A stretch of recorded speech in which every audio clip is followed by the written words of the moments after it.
Hello, my lovelies. We are still on the human trafficking, aka Ashewo sponsorship matter. So you see, waka waka, we be say some women or other women from other places and tribes, wey dey do even till tomorrow, but nobody dey hear their voice. E come reach Edo women turn, they come use am rub body like pomade for the whole world to see. It's not even enough say all this waka waka happen. No. Some people still no wan rest for the matter. Instead of them to so free, mind their business, continue their life, they do their thing. No, they still dey talk about this matter. They still dey talk about this matter so that future generation go come grow to know wetin happen years back. Anyways, I want to thank you if you are one of those who took the time and patience to watch my previous video on this issue. So today, we are looking into some of the consequences wey this trafficking, aka Ashewo sponsorship, cause for our society. Oh yes. So my lovelies, for this matter to balance, we must also talk about the Shentro man and their contribution. The havoc they cause to further traffic these women non-stop. And how they are still constituting a nuisance and harm to the healing process of what these women went through. So welcome back again to Overcomers Connect with AB and Beck. So as you all know, there's always an advantageous and disadvantageous side of every phenomenon. Okay? And in this case, Ashewo sponsorship caused a lot of havoc to the family dynamics in our communities. Oh yes. It caused deep and lasting damage to the people involved and also the social fabrics of Edo State. Oh yes.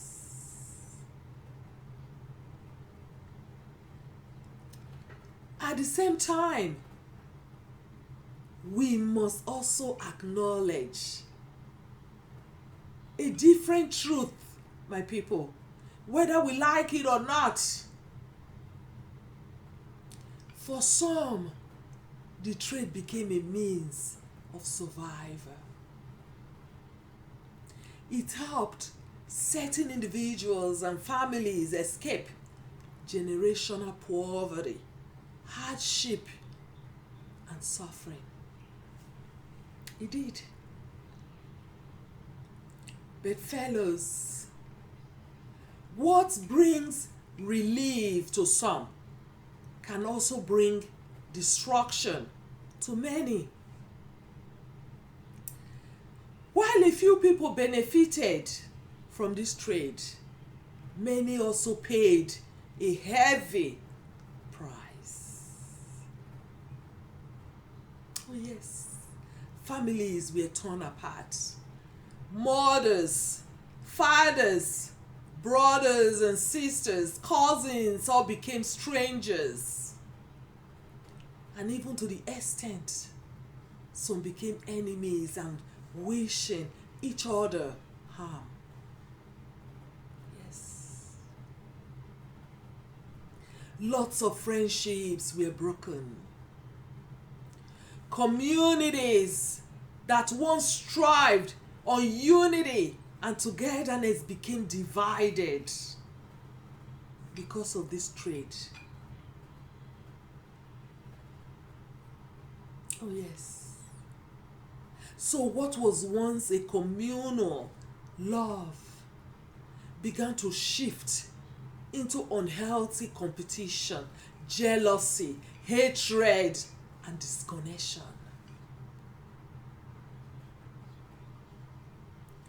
People who used to be friends, who used to love each other without suspicion, without competition or jealousy, they were all disconnected. Hatred now came into play. So, beyond the social impact this trade caused, there's also emotional and psychological consequences, which are very profound. Oh yes, like trauma, PTSD, long-term mental and physical health challenges. And don't forget, we all have also witnessed communal shame and embarrassment, stigma and insults. All because of this. So spiritual and emotional struggles, they all came to play with this trade, with this matter.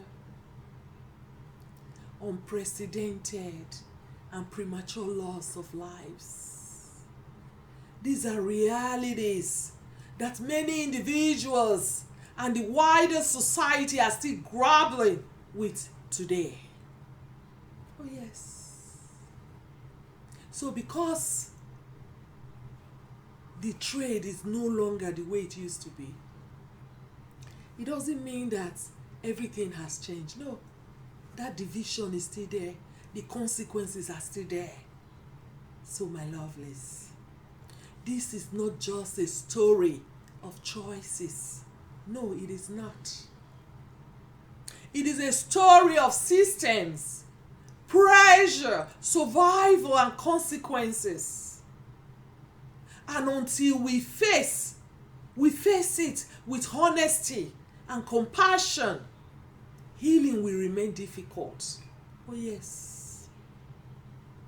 We cannot deny the fact that all this happened. No.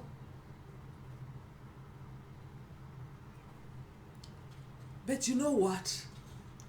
One of the most damaging consequences that emerge from this trade, that is hardly discussed or never discussed, like I said before, was the rise of certain individuals, men who exploited vulnerable women under the disguise of love and protection. I think we must talk about it. Yes.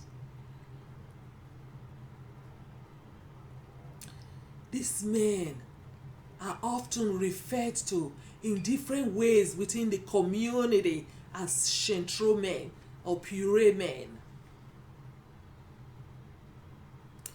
These individuals took advantage of already traumatized women.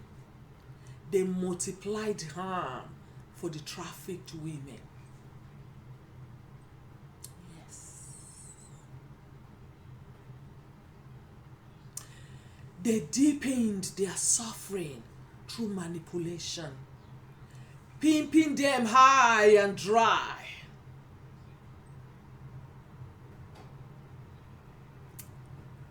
What some of these girls went through in the hands of their madams was nothing compared to the abuse, emotional abuse and emotional torture, manipulation, and the second wave of trafficking some of these women endured in the hands of Shentro men. And men who supposedly speak the same language with them and from the same social location as them. It is sad, but we must talk about it. Because this story is not complete without touching on some of the consequences that makes it to linger on. Oh yes. So beyond the physical and emotional damage, these men created a distorted experience of relationships for many of these women. Some of these women began to believe that this was what love looked like. Some carried that painful assumption that all men or men from their community all treat women the same way, which is not true. That is not a true depiction of what a real man look like. Okay? These experiences left deep wounds on these women. It affected their ability to trust, their identity, relationships, and emotional safety. And fellows, no woman deserved that. No woman deserved what they went through in the hands of Shentro men who traded on their trauma for their own benefits. Even when these women thought they were free from Madame, they went into a second wave of trafficking with these pimps, with this set of men. So fellows, it is important to know that why these girls were still working and paying their sponsor, they were totally prohibited to date or have any love relationship unless it was Oyibo man, unless it was Oyibo who was going to pay their debt for them. If not, you are not allowed to date.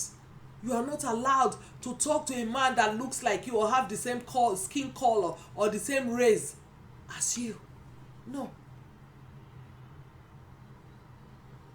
They were not even allowed to send money home to their family, to their parents, unless permitted by their madam. However, fellows, after their freedom and gaining of independence, many may have been psychologically lost after everything they went through, mentally disoriented on how to navigate the society, the environment, the new language they must speak to fit in, or the laws of the land they found themselves in. So there were a lot of confusion. Many of these women went seeking love. They went seeking comfort, guidance, and someone to look up to.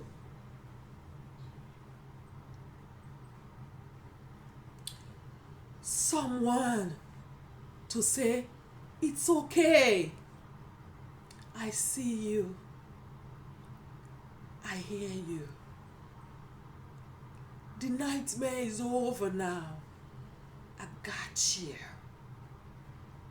So just breathe. But no. Instead, as they started working for themselves, many of these women wanted a partner to settle with as time was no longer on their side. Like I said before, most of these women wanted love from their own kind, from their own social location. And as you would imagine, the shame and stigma were there.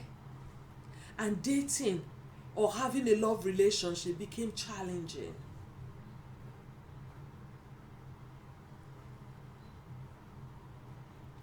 Mind you, with the wave of female sponsorship to Europe, many men also traveled too.